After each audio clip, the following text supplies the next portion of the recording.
Hey guys, good to see you again. Eric Zeier, DJ Shockley, I'm Scott Howard, and if you are like we are, you're giddy with anticipation. Well, what's coming up? You wake up on that day and you come down the stairs, if you have stairs in your house, and you realize it's December 31st, and there's a football game that day, Georgia and Ohio State in the Chick-fil-A Peach Bowl, part of the college football playoff semifinals. Guys, it doesn't get any better than that. What are your initial thoughts on this matchup, Georgia and Ohio State? These are two mammoth programs that have only played once. Yeah, only played one time before in the '92 Citrus Bowl. And what happened? What happened? It was a game that we won. Garrison Hurst had an amazing football game, is what I remember from that game. And but listen, two of the most recognized, iconic brands in all of college football to play in the college football playoff during this time of year, it just doesn't get any better. It's why when you make a decision to come to the University of Georgia, you make a decision to come and give yourself an opportunity to play in these kind of games. And I think it's the marquee matchup in terms of the playoff games that we're going to go see. It is going to be a battle, and to do it at 8 o'clock at night on New Year's Eve, if you're a football fan, it just doesn't get any better than this. I agree. Prime time playing in a game like this means everything. It's why you come to a place like Georgia, like Z mentioned, to play in games like this. You think about when we started the year, you're playing Oregon, another big, massive program. You're excited about it, and then here you are, and it's going to be late December playing in another meaningful game versus a very really good opponent. So I'm excited for it. I know everybody who's going to be watching excited for it. Like you mentioned, playing at 8 o'clock at night, prime time, everybody watching. That's what it's about. Well, we want them listening. Yeah. We want them listening, certainly on the Bulldogs Network with these guys. Okay, we've got C.J. Stroud and we've got Stetson Bennett. We know what they have in common. They were both in New York, finalists for the Heisman Trophy. True. How else are they alike? You know what? I just think they're both winners at the end of the day. You look at, obviously, their journeys are a little bit different getting to this point, but Stetson's had a more uphill journey. C.J. came in with all the hoopla, kind of different from where Stetson came in, but at the end of the day, they're in the same spot, playing in the college football playoff semifinals, and are winners in their own right, leading their teams, both efficient with the football, both are leaders of their team, both do a good job of distributing the football to different players on the team. They're just both guys that you want to be quarterbacks of your team, leading your team into a big game like this. And to be honest, both guys are incredibly good, and that's why they were both obviously at the Heisman finalists. But just looking at what their body work has been over the past couple of years, arguably two of the best that have done it last couple of years. Yeah, they both won a lot of games. They have indeed. Great quarterbacks elevate the play of everybody else around them. And that's what those two guys do, and they do consistently. They can make every throw that you need to make on the field. And it's funny when you look at Stetson, who had this label for so long as a game manager, right? As we've watched him over the years, we never said that he was a game manager. It was actually the exact opposite. If he could not be as much of a gunslinger and rein it in some, he's going to just elevate his play, and he's been able to go do that. But both can make every throw on the field. Both make all of their guys better. They've got an absolute command of what they're trying to do offensively, so they can get to the line of scrimmage, they can make checks, they put their teams in the best positions to find success on any given play. They're athletic, that they can run, right? That's one of the things with Stetson. I think with CJ coming in, because he had all the hype around him, coming in, you kind of knew what you were getting there. Stetson emerged onto the scene. But how many times have we seen this year where he's breaking people's ankles and finding his way into the end zone? So they've got great athleticism, a lot of similarities between the two. Georgia's style of offense is a little bit different because we've got All-Americans at the tight end position, and we've got backs out of the backfield that can catch. Ohio State may have the best group of wide receivers, maybe outside of Tennessee, right, that we're going to go see all year long, and they present just tremendous problems. But both these quarterbacks, obviously the elite quarterbacks in the game, that's why they were in New York as Heisman finalists. It's going to be a great matchup, seeing those two guys go head to head. Z mentioned the receiver shock for Ohio State. two guys over 1,000 yards Right, yeah. this season. They throw to them, they throw to them, they throw to them. And certainly that's the bread and butter of this team, you would think. What are your thoughts on how Georgia looks at those guys and tries to curtail what they're trying to do? I think the great thing about it is we have all this time to get ready and prepare for them. And I remember going into the Tennessee game, like Zeke talked about, and everybody's asking, how are you going to stop those guys? How are you going to get to Hooker? How are you going to slow down, Jalen Hyatt? How are you going to be, how to kind of corral those guys in? And I think this is another matchup where Kirby and his staff, Muschamp and Schumann, they're going to find a way to keep those guys under wraps. And one thing you look at when you just look at pure numbers from those Ohio State receivers, one is averaging 16 yards a catch. Another one's averaging 15 yards a catch. One has 12 touchdowns, one has 9 touchdowns. So that tells you there's a lot of production between those two guys, and you can know CJ Stroud's going to be looking for those two particular players. But I think Kirby comes in with the mindset of we have players that we can line up with those guys and play man versus them. We got very smart guys on the back end as well that can play zone. And that's one thing that I've noticed all year is, we got really smart coaches. They can put the plan in, but we got guys who can go execute it. It's a difference between you doing it on the practice field or you're watching it on film, but then when the lights are on and no coaches on the field telling you where to go or what to look for, we have players that can execute the game plan and do it at a high level. And that's what's been fun to watch is we've been able to change up the looks. Early in the year, we talked about our defense being real vanilla. Sure. Late in the year, there were times where, we were very multiple and able to get after people. That's what's been fun about this defense is whatever an opposing team comes in with, we've been able to counter it. So, yeah, they got some good receivers. They got a really good quarterback. But I know this staff is going to make sure they have a plan that keeps those guys in front of them, for one. But then also, we've done a good job of tackling in space. So they got good receivers. They got guys who make plays. But we have multiple guys on the back end, as well as in the front end, that can get home. But also on the back end are smart enough to know how to play these guys in particular situations.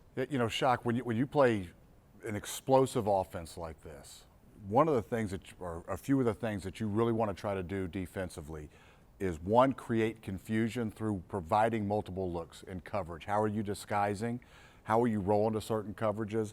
Are you able to go put in some coverages, some combo coverages that create just enough confusion to make the quarterback hold the ball for a split second? As soon as that happens, timing is then thrown off, right? And it may not result in not a ball not being completed, but when timing's off, yards after the catch get minimized.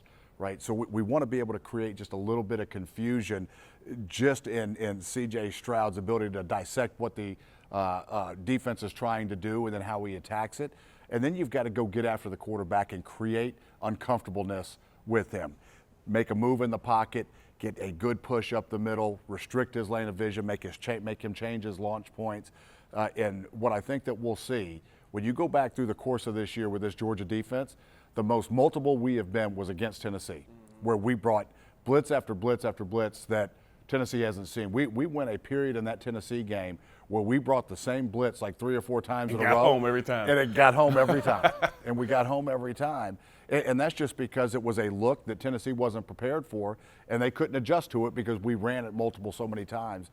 I think over the course of the month that we had to prepare, that plays into our advantage. And I think it helps too that we had a game against LSU where we did have bust, right? Everybody's talking about right now, this is the worst matchup that Georgia could have pulled for the first game because they can throw the football vertically downfield and because of the struggles that we had against LSU where they go for over 500 throwing the football. And a lot of those things can be cleaned up pretty easy. It's just bad angles that we're taking in cover 2, guys losing the football, not locating it. All those things we can get cleaned up. But the fact that we've got a month to prepare plays into our favor. I'd feel much worse going to play an Ohio State team with the kind of talent they have offensively if we had 6, 7, 8, 9 days to prepare for them. So it's going to be a great matchup. It's one of the keys to the game. Without question, can we keep the football in front of us and limit their explosive play? And the other good thing about this game, we talked about how big of a game it is. You got an offense that's coming in here that's, I think it's number 2 in the country, almost averaging 50 points a game,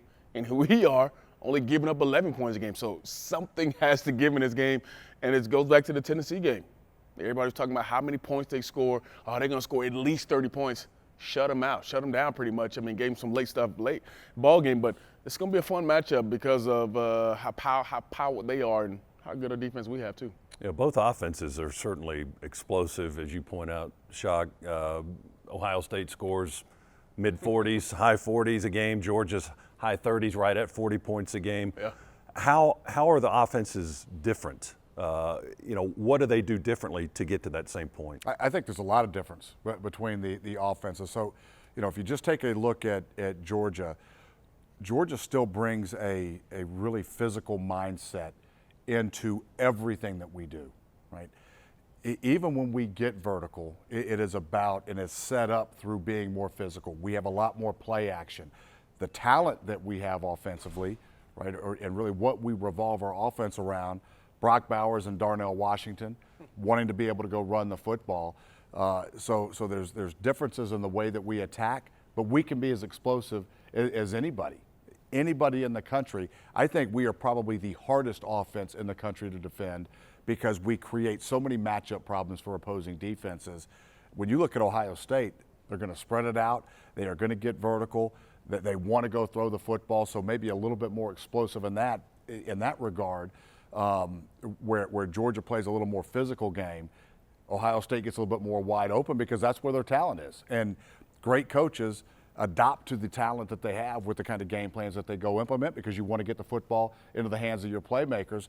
With Ohio State, they've just got a bunch of them out there on the outside. I think the one thing that I'll add to that, Z, you bring up our tight ends, is when you see Ohio State, they get into a particular formation or a particular group of guys comes on the field, you kind of know what it is. You know, if it's 3-4 receivers, we can get in a 13 person that had 3 tight ends in the game, and we can run the football, or we can spread you out and go vertical with it. And that provides so many issues for a defense because does the defense play base? Do they come in and say, all right, we got to stop the run? Or do we bring in some smaller guys to try to guard these guys, and then we just pound it down and through? I mean, so many differences that you can use and so many things that we can do offensively that really hurts a defense. Shock, to that point, you think about the way we've been able to run the football, especially later in the season, where we're able to go get on the edge.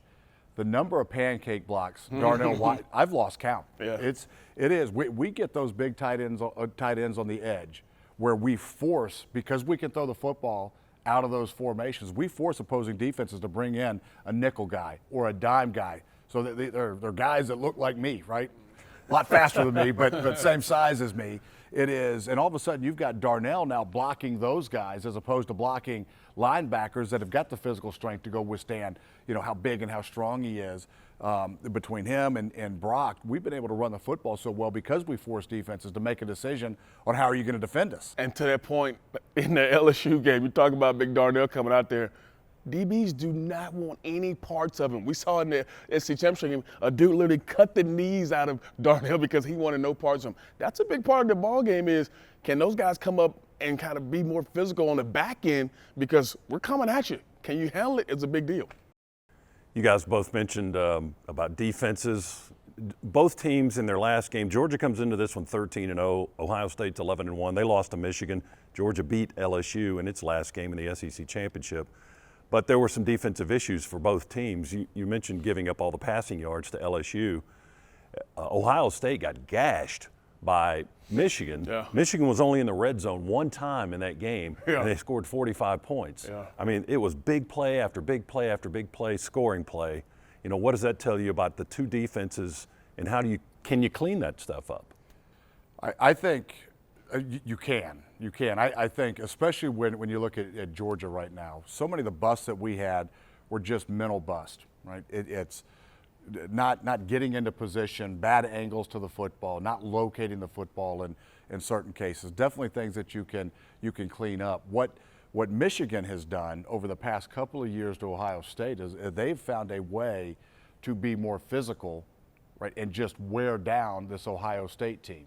What I find just amazing about the game of football is when you take on an identity on one side of the football, it carries over to the entire team. So when you have an identity of throwing the football, and I'll go back to the University of Georgia in 93 and 94 when we were throwing it all over the field. Well, you know what your defense is seeing every day is that kind of finesse style offense. So you lose some of that grit and that determination and that physicality on the defensive side of the ball. I think that's happened some at Ohio State. They can go get that back for sure. But much more difficult, I think, to go do that than what Georgia has to adjust to, which is just cleaning up some mental mistakes, maybe a few physical mistakes where holding in the defensive backfield, not locating the football. Those things are more correctable because you don't have to change a mentality going into the game. What's interesting is that both teams, the weaknesses, if you could call, and listen, Ohio State is a physical football team. You don't win as many games. Right. But when you're talking about the elite, right, that's if you had to identify a weakness, potentially one there, the lack of being able to control passing games and vertical passing games for Georgia has probably been it as well. What's amazing is that the strengths of both offenses play very well against any potential weakness that these defenses collectively would have. The thing that comes to mind for me when you think about this ball game and where both teams have to improve on, you mentioned Georgia technique-wise, that's going to be a big thing. And obviously those are things that you could turn the tape on and you can say, all right, look, if you take this angle or if you get more square at the line of scrimmage here, those are things that you can go out in the field and you can work on. For Ohio State, it's going to be a little bit different because I think you come into the game, their last game that they played, and they came in and said, all right, we're going to stop the run. They loaded up on a run, and then boom, like you mentioned, 5-6 plays of 50, 60-yard bombs down the field, and that hurt them. So coming into this preparation, you got to worry about Georgia's run game for one thing, and then you got to see, you've seen in the past, Georgia explosive in the pass game. So now there's so much more that I think Ohio State has to tend with coming into this ball game as opposed to Georgia just saying, all right, here's some technical things we got to worry about. The physicality is there, guys giving good effort is there, but now you come into it for Ohio State, hey, they're going to run the football. They're going to throw it down the field. There's so many things that they have to make sure they keep their eye on, and they haven't seen, I don't think they've seen how multiple of a team that Georgia can be. And we talk about being the run game, pass game, whatever it may be, they can do it really at a high level. And it's going to be fun to watch to see how they kind of adjust to it in this game on the move because last time they saw out, they got beat pretty big on some big plays down the field, but Georgia can do it in both ways. Both of these teams recruit nationally. 4 or 5 star guys if you're into all that stuff. Is there any truth to the conversation that the playing style in the conferences is different? In the SEC, what are the characteristics of play in the SEC compared to the Big Ten? Do you guys buy into any of that? If you take a Big Ten team and you can just place them over here in this box and say this is how they play and this is how they play in the SEC, do you buy into any of that? I don't. I don't because you look at Ohio State, right? Ohio State, historically, I guess I'll answer this question like this. Historically, you would think about the Big Ten being tough, physical. I'm playing in cold weather. I'm running the football, and I'm going to go pound it down your throat left and right. That's not the case. I think within both conferences, you've got teams that are wide open. You've got Tennessee. You've got Ohio State that's going to be more wide open. And then you've got teams like Georgia and Alabama that are going to be physical. Michigan's a physical football team. I think if you had to categorize, Big Ten versus SEC, Big Ten probably still is that more physical, run the football, kind of traditional football. So much of that is because of weather that plays a role in the game of football when you get up north. But it is, I look at an Ohio State. You could pick Ohio State up and go drop them right in the middle of the SEC, and they look just like an SEC. Right. They've got team speed. They are big. They've got great athletes. So I think some of that, as the game has become more national, has dissipated some. I think if you ask a lot of people, you ask a lot of fans, or you ask people who watch the game, and you think about the depth in both conferences, and you say, okay, maybe one conference is, a little bit deeper than the other. But like Z mentioned, there are a couple of teams that you look inside the Big Ten and say, all right, they could easily be in the SEC and be one of the top teams. And I'm sure you can do the same thing for the SEC and put them in the Big Ten. I think at the end of the day, when you play the game, it doesn't really matter what conference you're in because you recruit some of the same players that we just mentioned, and all these guys are athletic, all these guys are smart, all these guys have been in positions where they've been good pretty much their whole entire careers, getting into college, and now you play these games, and I don't think there's much separation, between the top-tier teams in the SEC and the top-tier teams in the Big Ten. So I expect that to be a non-factor as you come to this ball game because, like Z mentioned, when you look at Ohio State, you spread them out, and they look like this. They don't look like the quintessential Big Ten team we've seen for the past 10, 15 years. They look like a team that's in the SEC or somewhere in the South. So I don't pay much mind to it at all either. I think at the end of the day, when you get between those lines, it's going to be football regardless of whatever conference you're in. One of Georgia's MVPs this season has certainly been Jack Podlesny, our kicker. He's only missed 3 all season long. Ohio State has good kicking as well. They've only missed 2 field goals. Both punters are good. Neither's been used a whole lot. Let's jump into special teams. How much of a factor do you feel like that could have on this game? You know what, when you think about special teams and you put it into the manner how you just framed it as both have really good kickers, both have really good punters, they can change the field and all that kind of stuff, I think it comes down to the hidden yards in the game, whether it's on kick return, punt return, just you're getting 10, 15 extra yards here or there, or allowing your offense to start at a, 25, 30, 35-yard line as opposed to being backed up. Those are the little things that matter in the ball game because, as you mentioned, you got some experienced guys who can kick the football. You have experienced guys who have been in these spots before, played in these big games. But I think it comes down to those small hidden yards here and there, whether you can, pin a guy deep, whether you can, down it inside the 10 and then, hey, you get a good stop. Now you got great field position. That goes all the way back to your point. I remember earlier this season, we talked about, I can't remember what game it was, Thornton, he pins him back deep, and then might have been Tennessee game. Tennessee 75-yard punt. punt, yeah. 75-yard punt, pins it back deep. Jalen Carter comes and, Rex hitting the hooker in the end zone. And, I remember Stetson coming over and telling him, hey, this is because of you. All that kind of stuff matters because at the end of the day, that third phase can win or lose the game, and we've seen that. I mean, just think about Michigan, a few weeks back where they had to run their kicker on and kick it and win the ball game, all that kind of stuff. So that's kind of stuff you got to practice because at the end of the day, if you don't and it shows up in the ball game that one time, that's when it matters the most and you end up losing the ball game because of that third phase. And this is absolutely a game where both sides are so good on offense and defense where you can sway one way or another. But in that third phase, if you win that third phase, that may be the difference in the game. I completely agree with that, right? Special teams is always important. When you are so much more dominant than some of the teams that we played, some of the teams that Ohio State's played, you can get away with not winning special teams. In this game, you better win this phase of the game, right? It is. There are 3 phases of the game, all equally important, and it can play a huge role in this game on New Year's Eve night, and where the Dogs have, historically, almost in every game we play, had an advantage in special teams because when we trot our guys out there on that team, they're 4- and 5-star guys. Most of the time, that's not what you have when you're playing it. Well, Ohio State can do the same thing. They recruit just like Georgia. They recruit just like Alabama. They recruit at the top of the food chain, and they're going to have athletes that match and resemble what Georgia's going to be able to put out there. So it is going to be an absolute battle. You feel comfortable in what the Dogs have done. You just go back to the SEC championship game, blocked field goal, Chris Smith. Come on. Right? Picking up the football and taking it to the house. Change the game. Change the game, right? Right out of the gate. A 10-point swing right there. That's what special teams can go do for you. But both of these teams have got good units on all the special teams categories. All right, any final thoughts? Quick keys, do you think? Just one for us on offense, maybe one for us on defense. I think for us on offense, taking care of the ball is paramount because of how good they are offensively.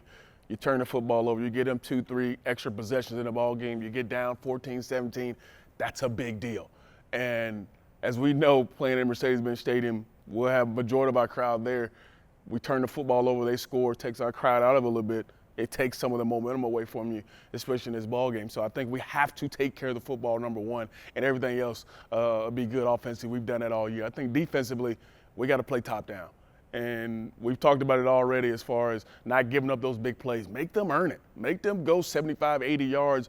And if they score a touchdown, okay, well, they earned it. But don't give them the easy, 60, 70-yard bombs down the field that gives them momentum, that gives them confidence, that got them feeling good, feeling like, they got another chance at this thing. So I think playing top down this ball game and tackling is going to be a big deal.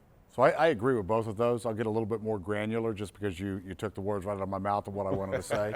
Thanks for letting me go first. Yeah.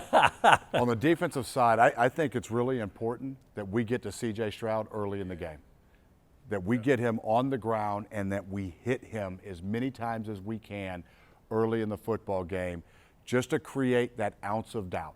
Can we pick him up You raised the finger. If we do that, right, I'm going to lose my mind again. I'll lose my mind again. But if we can go get him on the ground early, where it just erodes his confidence just a little bit, makes him hold the ball just a little bit more, makes him take his eyes from downfield, and now to start looking at a rush coming in, I think if we can get to him early, that's a really, really good sign.